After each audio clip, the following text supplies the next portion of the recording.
Hello and welcome to this lecture on C programming assignment operators. So what are assignment operators? Assignment operators are basically things that are called syntactic sugar. Now this phrase means that it is a particular way to shorten up our expressions in programming. So you can, just like we've learned before with assignment operations, we can shorten those things using our quote-unquote syntactic sugar.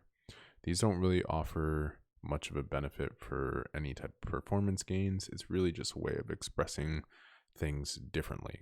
And we're going to see examples of that right now. So arithmetic assignment operations. Here is a list of things that we can do that basically shorten up expressions like, let's use this addition, this shorthand addition. So instead of saying an expression like C equals C plus A, you can simply say C plus equals A. And the same can be said for the rest of the assignment operators or the arithmetic operators. You can assign a value to the variable on the left and having the right-hand side be the modifier. This works for all arithmetics operations that we went over, so addition, subtraction, multiplication, division, and modulus. So here's the examples of this and how it works. You can see that we have an integer that is 2. We're going to go ahead and print out these values. First, we assigned C equal to A, which is 2. So we print out here, this is what the value is.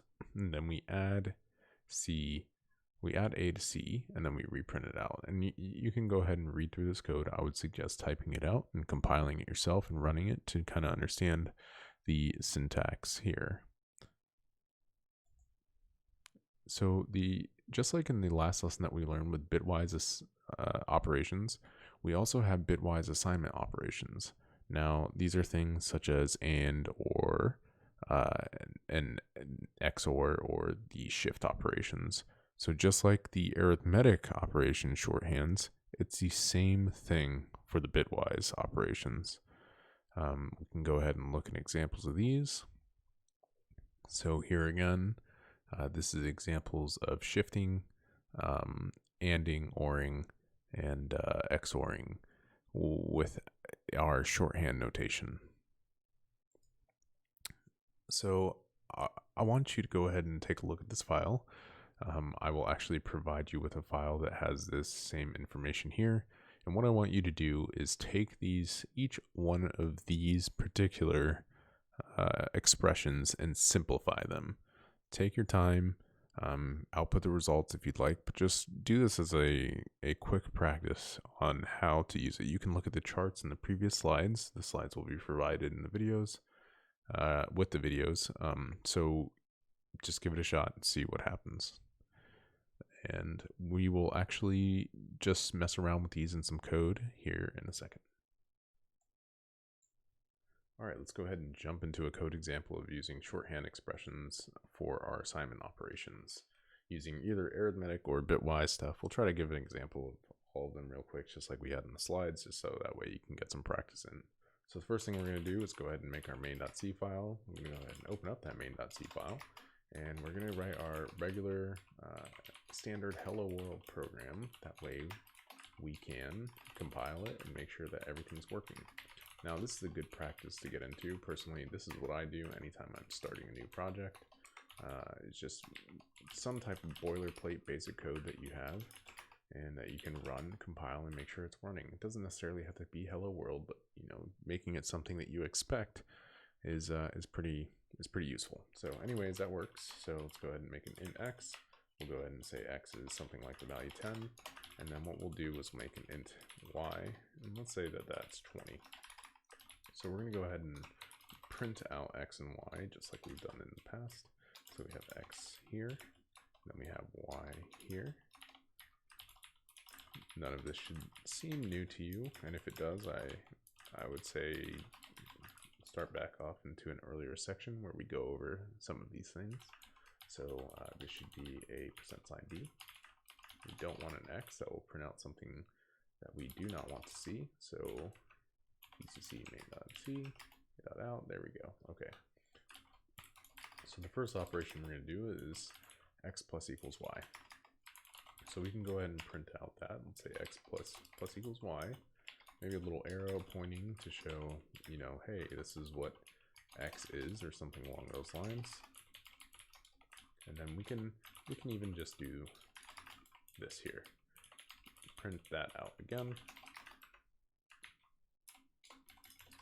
Let's compile this program, and I actually forgot a semicolon, so that's good. So just in case you didn't know, this is an error we'll print out, and this is the semicolon I was missing. It will actually reference the line number that it was erroring at. It's saying that it was expecting a semicolon before this particular line. So you can see that line 12 is actually this line here, and what it's indicating is that it's missing a semicolon here, which is right there. So we can go ahead and clear the screen, recompile, a.out, and there we go. So it's expecting this to be 30, but we forgot our new line, so that output looks not like what we want. It is what we expect, but not what we want. So let's go ahead and clear screen, recompile, execute, and there we go. So that's exactly what we want now. So now we know the value of x and y after we modify the value of x. So let's go ahead and copy this block of code. We're going to go ahead and do a subtraction sign now. So here we go. We have a subtraction, so we should be back at our original values. If we recompile gcc main.c a.out, and there we go. Back at the original values because we just did the same operation. We added a y and then we subtracted a y. So let's go ahead and now do some multiplication. We'll say, you know, times equals y. And again, we can just take that output, copy it, and output it again here. gcc main.c out.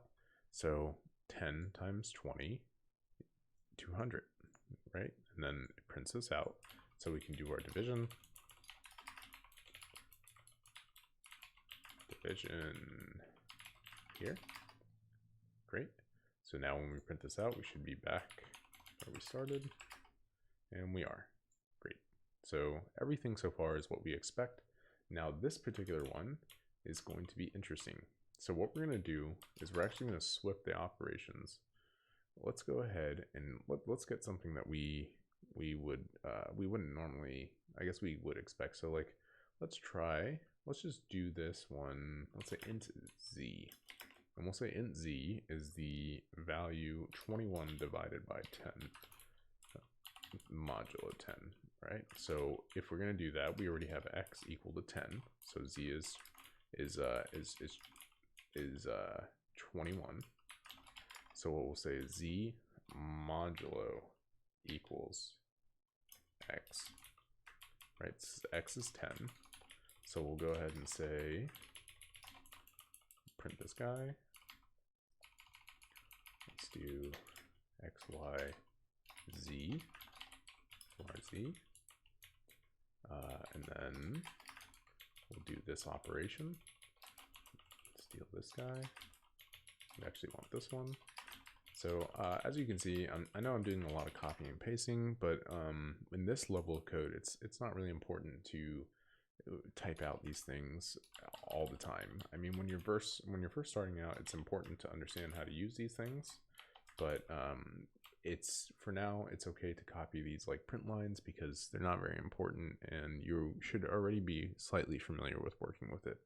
Now, I know we talked about this in a prior video, but this percent sign means print out a single percent sign. You have to remember that the formatters begin with a percent sign. So the actual thing that processes the text that you pass in the format string expects you to have a percent sign at the beginning of a formatter. So in order for us to print out a percent sign, we need a double percent sign, see, and it's specifically in this printf function. Great, so now we're actually doing z modulo equals x, right? And then we can say here z is equal to this. Let's just give this a shot. So what would be the value that we're expecting? So here we should output our normal results. So x should be at this particular point 10, y should be 20. We're not manipulating y or x, and z should be 21. Now what we're going to do on this line is we're going to modulo equal by x. So this is 21 by 10. So that should restore that should make the value of z equal to 1.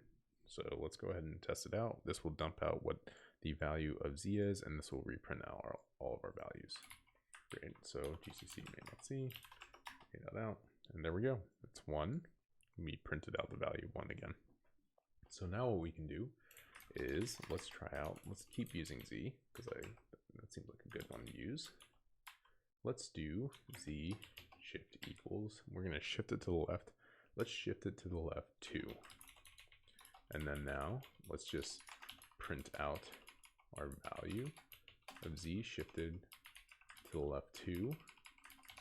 So if it's in the 1 position, we move over 2 bytes. So the second byte position represents the value 2. The next byte position represents the value 4. So technically z should be equal to 4. So let's see, clear, GCC main.c, a.out, and there we go. So we shift over 2 units, 2 bits, and then we are at the value 4 for z. Now if we shift right 2 units, what do you think was going to happen? Switch. Ponder this while I am typing. GCC main.c, out. So we're back at 1. So you can see that there's different ways of handling these assignment operations. It can be pretty convenient to use these when you need to, but honestly, there's no benefit besides it looking more compact. A lot of programmers prefer to use this syntax because it is more compact and they find it to be easier to read. Whatever you're more comfortable with, or whatever the code bases use that you typically work in, is what you should probably stick with. So for instance, if you like to use the long notation, but a library that you're currently working in uses a lot of the shorthand notation, try to keep in mind that since that's written that way throughout the entire library, you should probably just keep it consistent rather than adding your own flavor to it, despite what you may like or dislike. So we could let's go over a few more, I guess. Let's see. So we did the shifts. Now let's do the OR. So we could say we have the value of z equal to 1 at this particular point. So we can see z OR equals, let's say 256. Okay, so we're going to go ahead and yank that line. Delete that text. We're going to add our symbols here. So we're OR equaling with 256. So what do you think that's going to do? So we have the value 1, and we're ORing with 256. So I think what's going to happen here is that the value z should be 257. And that it is. So great. Now let's do the AND operation. AND equals, and we're going to only AND with 256. So now, if we AND equal with 256, let's go ahead and say, boom, we'll come here and we're going to change this to an AND. So this is z is 257 at this particular point. We're ANDing with 256.